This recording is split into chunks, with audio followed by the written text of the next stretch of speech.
Bleh. When I was about 6 years old, I had a friend. But hold on, it gets weirder. About a year later, at the age of 7, I moved away from said friend all the way from Canvey Island, Essex to Bracknell, Berkshire, where I lived for another 7 years until I moved back to the county of Essex and unknowingly enrolled in the exact same secondary school as him. When I met him again, I didn't even recognise him at first. He was totally different. He was like huge, he was like the most jacked teenager I'd ever seen, and he was cool. And he was popular, and everyone liked him. I was still that kid who'd played Digimon World on the PS1 with him in his playroom many years ago. I could tell just from looking at him that he wouldn't remember that. He had had far too many girlfriends and protein shakes to possibly remember the elation we shared upon defeating Tyrannomon for the first time as little kids. So I'd never said anything about it. I just kind of awkwardly stumbled my way through the encounter, realising that it probably wasn't going to be like that anymore. And then I thought about Digimon World. And I haven't really stopped thinking about Digimon World ever since. Because I think this game made me crazy. This, in case you weren't aware, is the game where your Digimon can just shit on the floor with actual fart sound effects. That's a gameplay mechanic. There are toilets all over the world, and if you don't get your guy to one in time, boom, that little turd stays there on the overworld for the rest of the game. It's considered a care mistake, like your Digimon's happiness and discipline meters go down. That's the kind of game we're talking about. This game has a meat farm. This is the game, if you weren't aware, in which the fail horn from The Price is Right plays when your Digimon dies.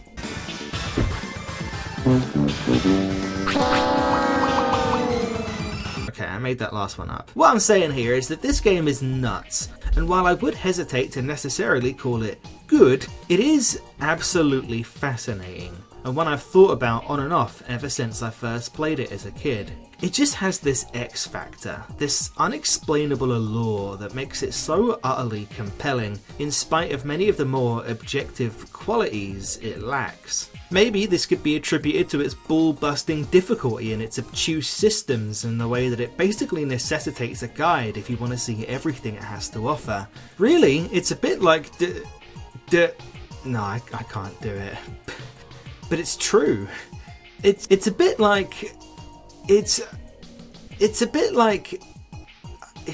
It's a bit like Digimon World Next Order, a spiritual successor released in 2016, 15 years after the original. Far truer a sequel to Digimon World than actual Digimon Worlds 2 through 4, Next Order carries over almost all the same mechanics and systems as Digimon World, and has a very similar gameplay and plot structure, with a lot of outright throwbacks and references to the original. It's a great game that I liked a lot, and properly modernises the ideas present in Digimon World 1 about as well as you could hope for, but it's just missing a bit of that weird, off-putting sauce that I love so much. This is probably specifically because it modernises Digimon World's ideas. Digimon World's weird little quirks and idiosyncrasies, all the ways in which it is so clearly a product of its time, is what makes it so endearing to me. They don't make them like this today, because they'd probably be institutionalized if they did. So let's not beat around the polygonal bush anymore. Let's take a look at one of the most insane games ever made. And might I suggest you listen to this look with some everyday earbuds from this video sponsor, Raycon? If there's one thing all of the beautiful women in my life will tell you about me, it's that I love to listen. Be it to music, people, arguments between my neighbours. I simply cannot get out the door for some white guy thinking time without a pair of earbuds, and let me tell ya, these Raycon everyday earbuds hit different. Just the other day I took a trip out to Tesco, and after 20 minutes of walking with these babies in, I was not in Tesco. I was in another world. The Raycon earbuds, what with their active noise cancelling and incredibly long-lasting charge, an hour and a half of battery after 10 minutes, have a way of transporting you to some kind of alternate dimension.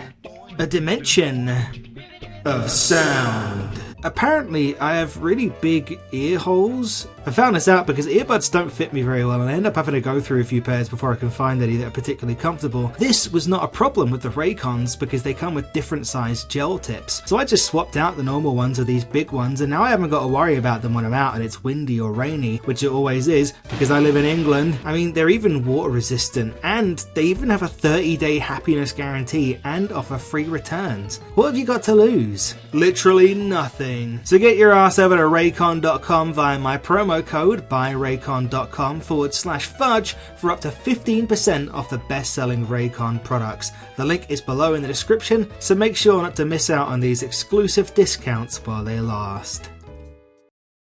Digimon World is what you'd call a virtual pet game.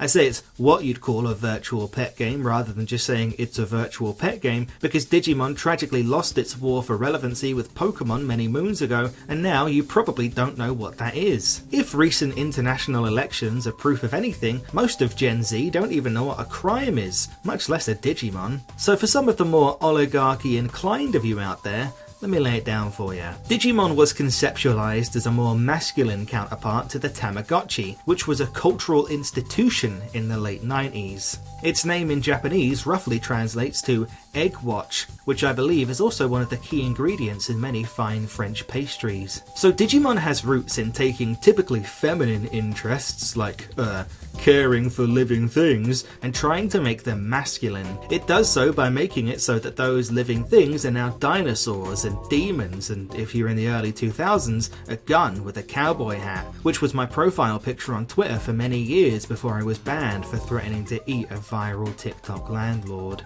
I'm now here on Blue Sky, you should follow me. As a virtual pet game, Digimon World could most closely be compared to a JRPG. It has lots of the typical traits of JRPGs like stats and levels and battles and Japanese origin, but it also has a lot more bells and whistles than that. For starters, there's your main objective. As far as you're aware, there is no epic battle ahead, no date with destiny or scuffle with Super God. You, a young boy who gets isekai'd into this vaguely Game Boy looking thing, are tasked with returning the game's central hub, File City, to its former glory by exploring the world with your partner and convincing the various Digimon who used to live here to return. A lot of them apparently left some time ago because they lost heart, which is to say that something weird's been going on that's made the Digimon leave the city and start acting all buck wild. Now, File City is a shell of its former self, and the world is a colder and lonelier place for it. Your guide for this game, Gigimon, the Digimon whose whole thing is that he looks like an old guy, explains this all to you, and also suggests that he summoned you here specifically because you're good at raising Digimon in the game.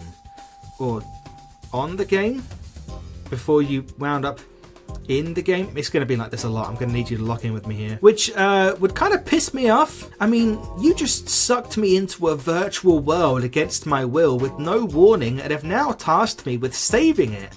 I could have been eating a bagel, dude. But our guy doesn't really question it. I guess ecstatic that his video game skills have actually earned him some level of notoriety. Remember, this is from before the 2010s. You couldn't just rank Soulsborne bosses for a living, or play so much World of Warcraft you become a political commentator. And so this is the main hook. You and your Digimon partner will venture out into the far reaches of the world, talking to, helping, battling and occasionally playing Arctic sports with the many colourful creatures who once called File City home. Over time, File City will go from this ramshackle little slum in the middle of a field to a cosy, bustling haven bursting at the seams with some of the oddest and most eccentric creatures Digimon in the 90s had to offer, none of whom, tragically, are a gun with a cowboy hat. The vibes in File City, aided by its warm, soothing music, are truly immaculate, and only get better the less lonely the place becomes. It really does become a home for the player. It's endlessly satisfying to watch it grow over time and see new businesses pop up. That's a really great thing a lot of the Digimon do. A lot of them start businesses, and new faces dotting the streets. File City never ceases to be a vibrant, welcoming place for the player to just exist in.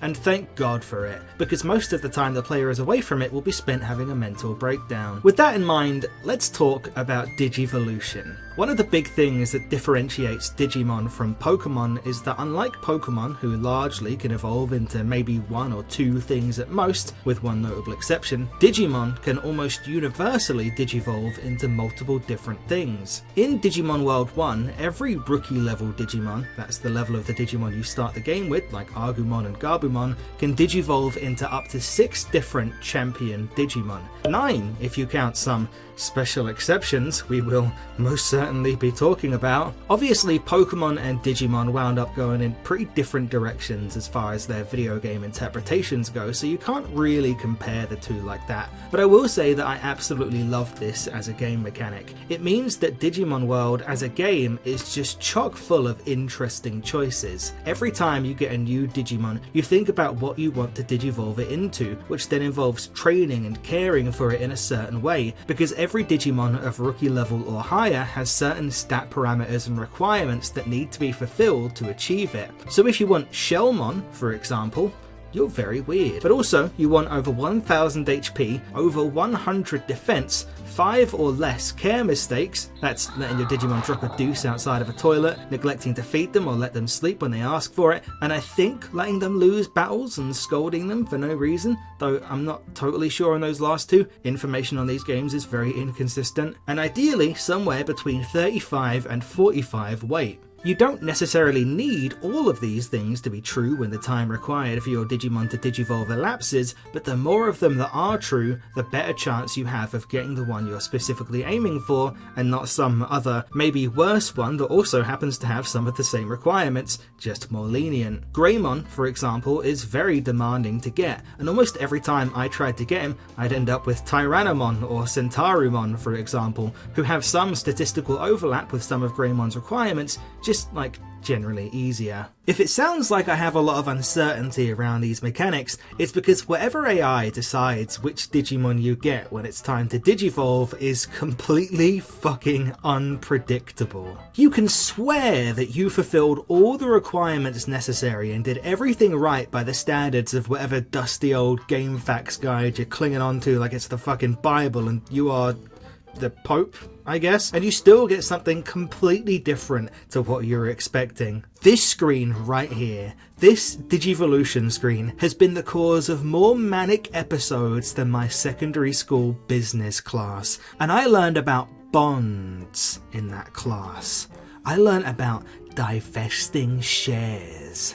It has been the site of my greatest victories and my most crushing defeats. Simultaneously exciting and terrifying, because once you get to rookie level and especially champion level, the Digivolution window is not a small amount of time. If memory serves, you can expect to wait somewhere from 3 to 5 real life hours for a rookie level Digimon to digivolve, and somewhere from 6 to 10 for a champion. I might be off on that, it's been a while. I could tell you how many in-game days it takes, but that wouldn't mean anything to anyone who hasn't played the game. I distinctly remember back in the day having save files from right before my Digimon digivolved, not being pleased with the result, reloading to right before they digivolved, using the remaining in-game hour or so I had left to train them in a different stat at the gym once, like one session, so 2 button presses and 1 stat gain, and getting a totally different Digimon. I don't have any footage or anything or any proof of this, but I know this happened. And on multiple occasions, the Digimon I wound up getting that second time around felt completely unrelated to the stat I'd just trained their previous form in. Like, I'd train them in offense once, and I'd end up getting like Vegemon instead of Koelamon. This temperamental nature of the Digivolution AI is one thing, but there's also the fact that there are no in-game resources to tell you how to get what Digimon. Like, there's just no way of knowing. The only way I have ever known how to get a certain Digimon is thanks to the wizened elders of Game Facts' past, who can surely only have figured this stuff out themselves through rigorous testing and note-taking. Genuinely, salute to all these guys who have written guides for the original Digimon World World on PS1 because the amount of grit and dedication it would take to learn some of this stuff naturally. I mean, if we were all born half a century earlier, I think you guys would have been at the Trinity bomb test. The idea that this game is for kids when its core mechanic is so obtuse and incomprehensible is crazy. But maybe it's just a byproduct of its era. We weren't exactly in the NES days anymore, but games around the turn of the millennium still didn't fuck around. I will say, the official booklet that came with this game was actually somewhat helpful. It didn't give specifics, but it did talk a bit about Digivolution, and specifically mentioned that if you want to get certain stuff, you need to train Digimon differently, and it gave you some examples. It told you that if you wanted to turn an Argumon into a Monochromon, you wanted to train defense. If you wanted to make him into a Miramon, you wanted to train offense. If you wanted to get Greymon, you needed to train everything and make like 0 care mistakes and win like 20 battles and pray to every named Archangel in the Book of Enoch. It's really fucking hard to get Greymon. Digimon World 1 is probably the video game booklet I remember most vividly.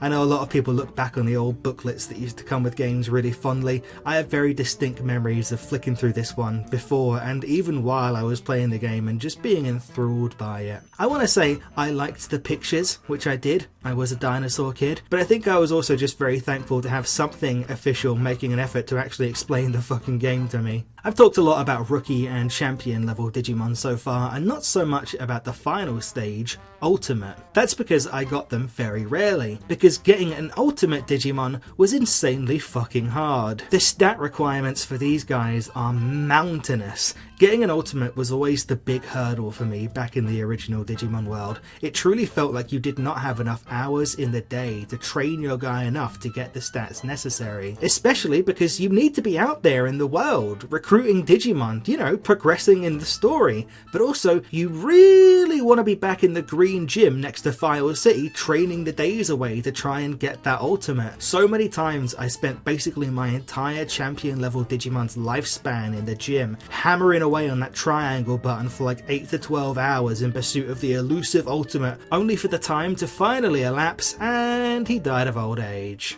Across my entire time playing this game, I got 3 Ultimates legitimately. And when I say legitimately, I mean without the use of Digivolution items, which are items that can immediately make a Digimon digivolve into another, only without the stat increases you'd usually get from digivolving naturally, and not counting some of the special exception Ultimates, which we'll talk about in a bit. These 3 were Andromon, Giromon, and Phoenixmon. I specifically remember when I got Phoenixmon, I was thrilled because that took effort.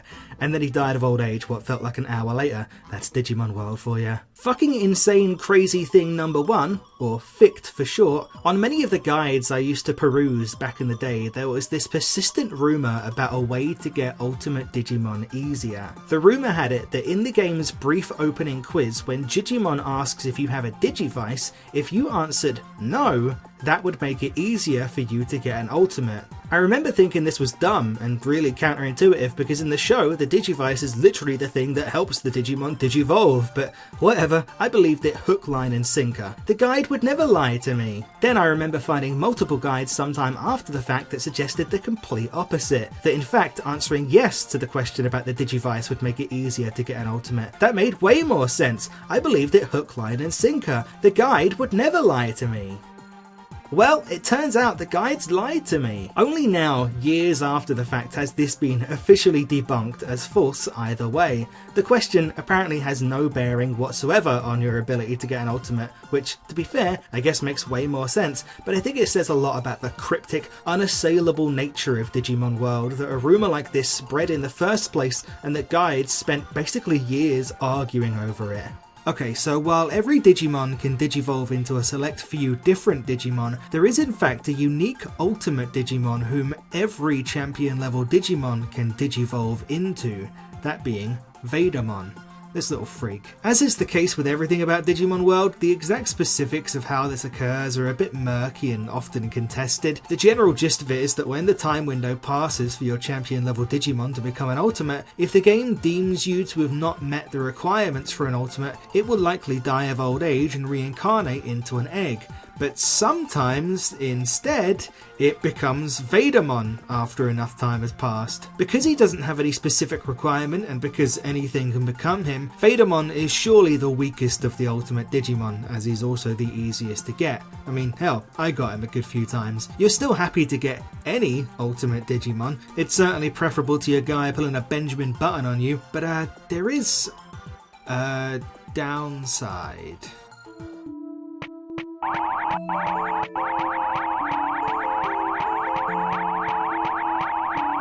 Oh my god, do you have to make that noise all the fucking time? Can you not turn that thing off or something, please? So, astute viewer, you may be wondering, if there's an ultimate Digimon every champion Digimon can digivolve into, is there an equivalent for when a rookie's supposed to digivolve into a champion and the game deems you to have not met the requirements for any of those either? And, yeah. I suspect this part of the video is going to give a lot of Digimon World veterans war flashbacks. I'm sorry to have to do this to you, everyone. Avert your eyes if need be. Yes, there is such a thing, and rather than tell you about it, I think it's better if I show you. This, what you're about to see, was an incredibly common sight for people playing Digimon World without an intricate knowledge of its inner workings or mechanics, which, as I'm sure you can imagine, considering most of us were children without internet access, was basically all of us.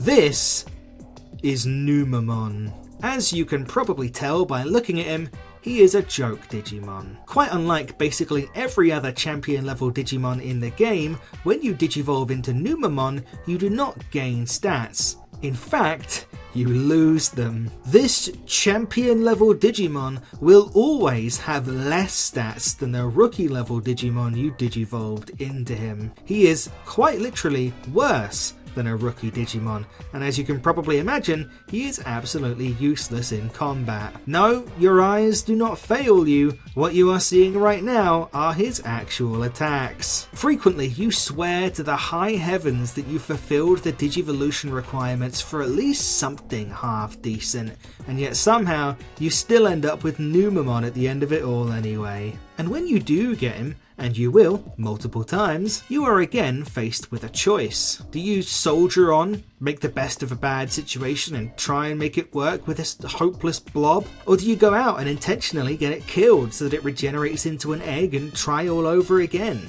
Numamon is the nightmare that looms over every Digimon World playthrough, an ever-present burden that will occur and will set you back at least a good few hours of gameplay progress. He is horrendously underpowered, and his mere presence is a tangible reminder of your failure to please this game's AI. This thing could not be worse if it was a literal piece of shit.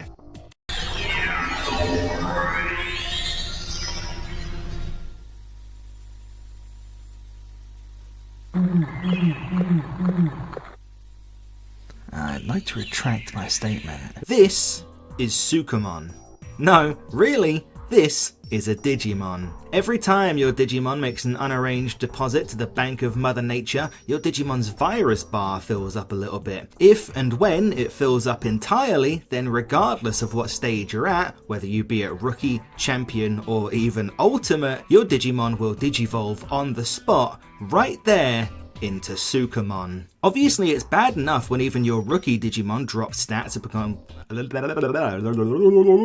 Obviously, it's bad enough when even your rookie Digimon drops stats upon becoming one of these guys, but as I'm sure you can imagine, when you turn into Sukamon as a champion or ultimate Digimon, the drop-off is dramatic. Pun not intended. Sukamon functionally works almost the exact same as Numamon, but I've held off on talking about him specifically to show you this neat little thing they both do.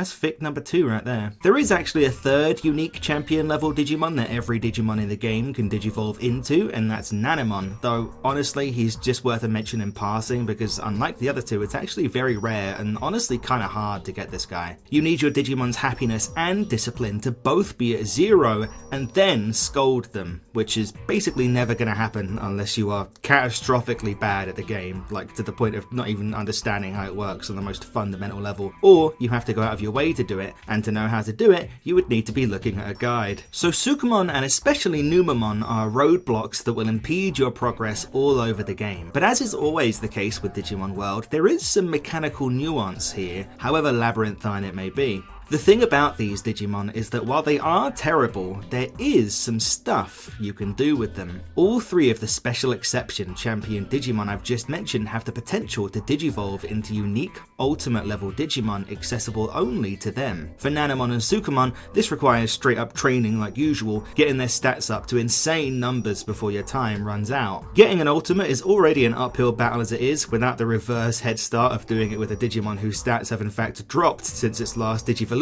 not increased. It's very hard. I've never done it. But for Numamon, it's a little different. Yes, you can go the training route as well and bang your head against the wall trying to get the stats up to par for however many hours, but there is another way. There exists in Digimon World an area called Toy Town. It is a very dangerous late game area on the far side of the map, and not somewhere a Numamon should be anywhere near. If you happen to get into a battle here, you will die instantly. But if you take a Numamon all the way here, dodging all the enemies on the way all the while, you will find an inanimate, unzipped teddy bear on a chair. And if you approach this teddy bear with a Numamon as your partner, your Numamon will climb inside and Digivolve instantly into Munzemon, a very powerful ultimate. I did this countless times across a lot of my old playthroughs. It is probably the most consistent way that I got an ultimate, and I suspect that's the case for most people. Thank God for this fucking teddy bear. You're not entirely out of options if you're stuck with a Sukamon either. While there is no shortcut to get his ultimate form, you can take him to a slightly less late game, less dangerous area called Trash Mountain and ask the King Sukamon to change him back to what he was before.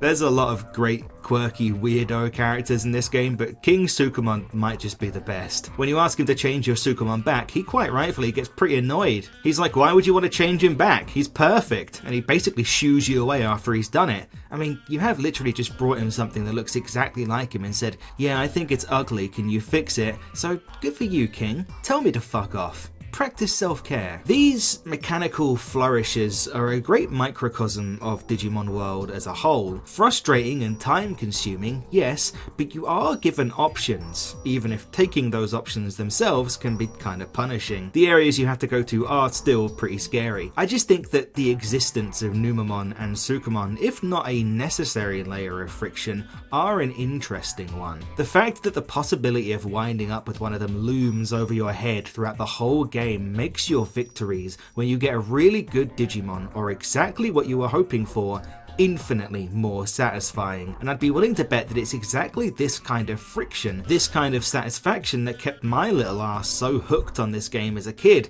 despite how much it could annoy me at times. This game is capable of being incredibly demoralizing, but if a game can't be demoralizing, then how can it ever be that moralizing? Does that make sense?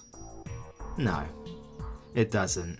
Let's move on. Quick plug here, gamers. I would love it if you would be so generous as to take a little trip on over to the Fudj Patreon at patreon.com/nocturnalfudge to support me in doing this full time. I know that I make this video in the midst of holiday season where a lot of people are low on funds, so please feel no obligation to me. I just thought I'd throw it out there. My last video kind of popped off, so I was hoping to get some more backers from that, but it didn't really move the needle much at all, actually. Maybe it's because I left the Patreon plug till the end. I don't know. But patrons, alongside getting their names in the video's end credits, will also get access to my videos a day early. So if you feel like throwing your boy a bone, it'd be greatly appreciated. That's patreon.com/nocturnalfudge. Thank you very much. Back to it.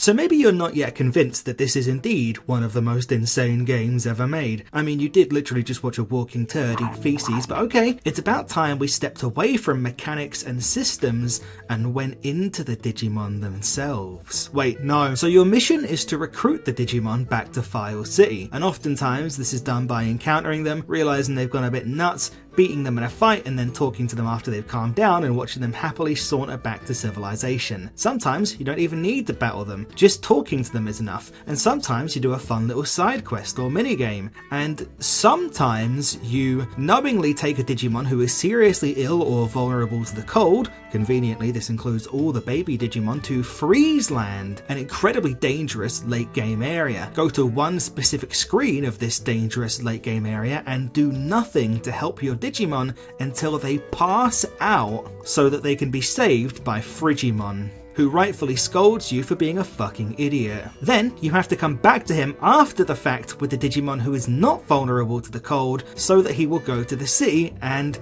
work at a restaurant. By the way, there are very limited in-game resources to tell you how to recruit certain Digimon too. There is Shellmon's bulletin board, which is unlocked after you recruit Shellmon, but that only vaguely hints at there being a Digimon who saves other Digimon from the cold, and certainly does nothing to illuminate the insane specificity this requires. Again, this only works if your Digimon passes out of illness on this specific screen. Frigimon was my favourite Digimon, by the way, until they added the gun with the cowboy hat, of course, so it always made me mad as a kid that he felt so hard to get. It's not like the madness is restricted to overly long, convoluted recruitment methods though. Here's how you recruit Bakumon.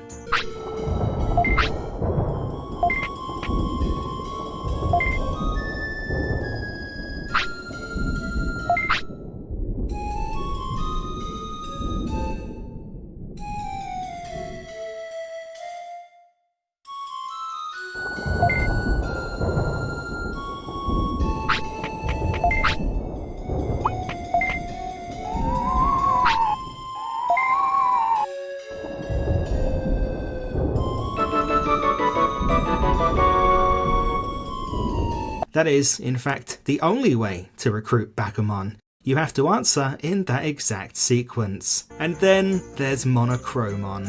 I'm sure anyone familiar with the game knew we were coming to this eventually. Monochromon's recruitment minigame is maybe the only thing in this game as infamous as Numamon. You see, Monochromon, despite being an imposing Goliath of Jurassic proportions, runs a little shop. But sales aren't doing so well lately, so he wants you to take over for a bit and see how you do. Cue the shop minigame, which is just astounding for so many reasons. The mere sight of it is one thing. It's silly enough looking at this tiny child stood behind a shop counter with a hulking dinosaur, but it's even funnier when you have full context to know that that dinosaur is your supervisor. I mean, I know we've all worked for some crusty old guys before, but this is ridiculous. Monochromon's shop is just this crapshoot of randomness. You've got to sell items to the customers who come in and make enough profit to please Monochromon that he's impressed with you and comes to run a shop in the city. When you tell a potential customer the price of an item they're asking for, this little emoji floats above their head that should indicate how they feel about the current price and whether you might want to raise it, lower it, or keep it the same. The thing you'll eventually learn is that you've got to just ignore this stupid face outright because it means nothing. You'll have smiley face customers storm out in protest at your prices regardless. You'll have sad face customers eat shit and buy your stuff at extortionate cost. What you really need is for as many customers as possible to ask for medicine, which is the item you can consistently sell for the highest price. If you just didn't get enough customers asking after medicine, well, tough luck. It'll basically be impossible to turn enough of a profit to recruit Monochromon. Try again. This minigame is infamously brutal for no reason and involves no skill whatsoever. It's just a roll of the dice. And what's worse is that it takes up a huge amount of in-game time. When you come out of the shop after a likely unsuccessful attempt, you'll find that a not insignificant chunk of your Digimon's lifespan has passed. If you have a baby Digimon, they'll probably just digivolve on the spot as soon as you get out. It's a nightmare. It's broken, it's stupid, it makes no sense. I love it. Fix number 3, whenever you recruit a Digimon to the city, it gets your PP up. Sorry, it adds a prosperity point. You can talk to Digimon after said recruitment and it'll give you a little line of dialogue about the Digimon who showed up and then let you know how many prosperity points you have. You need to get to a certain amount for the final area of the game to open up. Prosperity points are how you beat the game. But little does this stupid little baby gamer possibly know, talking to Digimon when you've reached 15 prosperity points is tantamount to making eye contact with a lion as a giant T-bone steak. Because talking to Digimon when you have 15 prosperity points spawns in Greymon, who accosts you as soon as you leave Digimon's house in one of the game's many badly translated encounters. Greymon challenges you to a fight because he wants this street sign. The protagonist informs him that there is no sign, and then he says, "I don't care, let's fight anyway," and he fucking kills you because he has nearly 5,000 HP and is an unholy envoy of destruction. This dude is a monster. 4,800 HP is more HP than is required for most ultimates in this game. I cannot tell you how many times I spoke to Digimon without knowing this was the trigger for Greymon, stepped outside with my tiny little baby guy, and then broke the sound barrier the moment I saw Greymon square up. Even after I eventually learned, from a guide, many deaths later, what the cause of Greymon's appearances were, there were still so many times I absent-mindedly spoke to Digimon out of force of habit, and then heard the bells toll in my head, knowing that the Reaper cometh. You can't warp out of here, you can't run from it, you've got to be prepared to fight or lose a life. I have to wonder how many kids lost whole Digimon and gave up on this game because they had no idea why Greymon kept showing up at their front door and beating them down into a fine paste like some kind of dinosaur incarnation of Mr. Shakedown from Yakuza. And this is a recurring theme throughout Digimon World 1. Frequently you get into fights that you have no way of knowing. Sorry, fic number 4, one last recruitment, I gotta get this one in. When you recruit Jiromon, he brings a jukebox back to the restaurant on which you can listen to any song in the game. Except you can't because the jukebox crashes the game.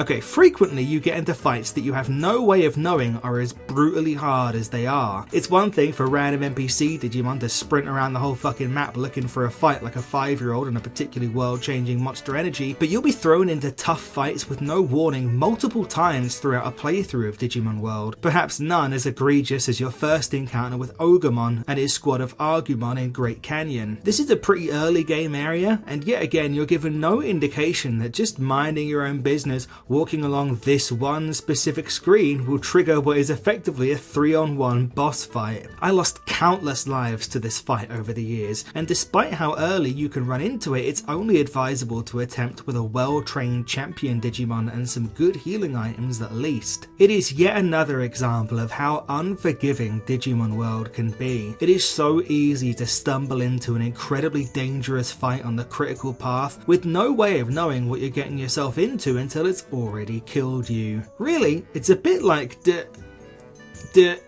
no, I can't do it. But it's true. It's a bit like it's a bit like Divinity Original Sin 2. But you probably haven't played that. It's a CRPG by the people who made Baldur's Gate 3. It's great. I mean, it's hard, but there's some really great stuff in here. Some great writing and characters. The combat is really fun when it clicks. You know, you should play it sometime, yeah? Yeah? No? Okay. Maybe what I'm describing to you sounds like the most unintuitive, unforgiving, and straight up unenjoyable game ever.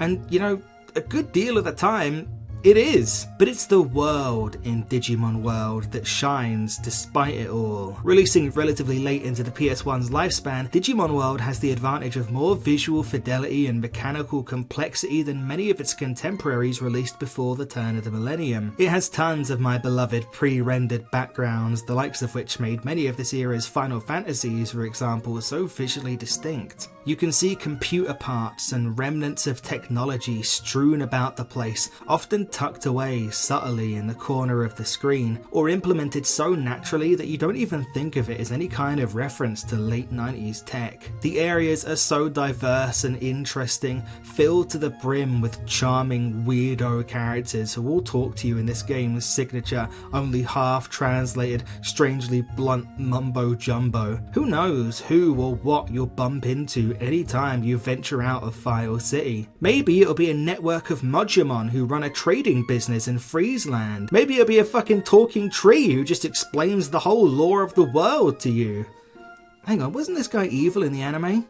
Yeah, I remember you. This guy had like an evil mustache and everything. And the many captivating places in Digimon World are backed up by what is, for my money, one of the more underrated soundtracks on the PS1. The likes of Gear Savannah Night and Misty Trees, which you're listening to now, are some of my favourite songs on the whole system, alongside those beautiful File City tracks. Digimon World's OST frequently hits these enigmatic, melancholy tones, providing so much allure to this strange alien world that the player character and the player themselves never get to fully comprehend. Digimon World invites a level of mysticism and wonder, the likes of which I don't think Pokemon has since Gold and Silver, which came out around the same time. And it makes me lament that this series felt the need to change up its formula for Digimon Worlds 2 through 4, which, as I alluded to earlier, are nothing like the original. I don't know, I just feel like this was the formula. This exploring the strange world, meeting and recruiting all the strange characters in every corner, raising your Digimon like a pet, and just letting the dice fall where they may when it came time to Digivolve. It is so unpredictable, for better and for worse, so alluring and so utterly compelling in my mind. There really is nothing else like it, and there's a reason so many people still remember this one above all the others. It's fascinating, and I think it would still be fascinating to play even in 2025 or 2026, or any of the other handful of years we have left before Western civilization collapses and we're naught but screaming skeletons in the blessed warmth of a nuclear blast. If Digimon had stayed on this path as far as its video game interpretations are concerned, I really believe it could have stayed competitive with Pokemon at least for longer than it did. Just ironed out the kinks, added some more content here and there, you know, gotten polished up a bit without outright losing all the strangeness.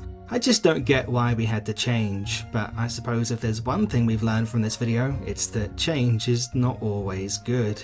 I talked about how my friend had changed earlier when I met him again, but the popularity and the Muay Thai classes only scratched the surface of how he changed. As I talked to him more and learnt more about him, it would transpire that he also held some opinions that were not what I had expected of him, having known him as a little kid. You know, opinions about people of a different gender and different ethnicities. The kinds of opinions you can't really just agree to disagree on. So, actually, when we met again as teenagers, we didn't really talk much. Whoever he wasn't a friend anymore. It was a few years after the fact that I revisited Digimon World for the first time in years with another friend who I'd made since moving back to Essex. We played it together per a sort of social contract we had with each other that we give each other a game every year that we have to play together. He suggested Lisa the Painful, I suggested Digimon World.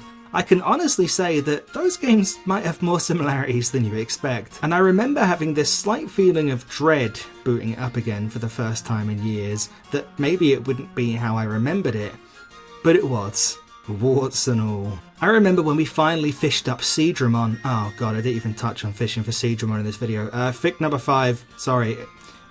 Just take my word for it. I screamed so loud my friend's older brother had to ask us to keep it down, which I think says something. Around this period, when I moved back to where I used to live from somewhere else some 7 years later, I had to deal with a lot of change, and it stressed me out, and it made me depressed. I was back closer to a lot of my family again, and often felt judged for not having changed or grown up enough. And I met old friends again and found that the ways that they had grown up actually seemed pretty miserable to me. So as much as it could frustrate me, it really was somewhat of a relief to go back to Digimon World and see that it was just as insane and uncompromising as I remember. To that end, I guess, my memories had actually been left alone. I could have gone without my guy eating feces though. Thank you to my high tier patrons: Good Chicken, Flashing Fire, Tale of the Toaster, Justin Duncan Mills, Garm, Super, Christopher Monk, Film Babble, Cactus, Boomer Callis, Salad Dinner, Rylander, TOJ Davis, Awful Beast, Mackerel Bean, Martint, All Purpose Nobody, Faye, Mark Tanner, Jay Tarabi, Nick Anderson, Kareem Najjar, The Return of BBF69, Uma, Justin, Yo Adrian, Jackson Witherspoon, and Krillex. Thank you for your continued support. Thank you to anyone who does go and sign up at patreon.com/nocturnalfudge. I hope you enjoyed, and I'll see you again soon.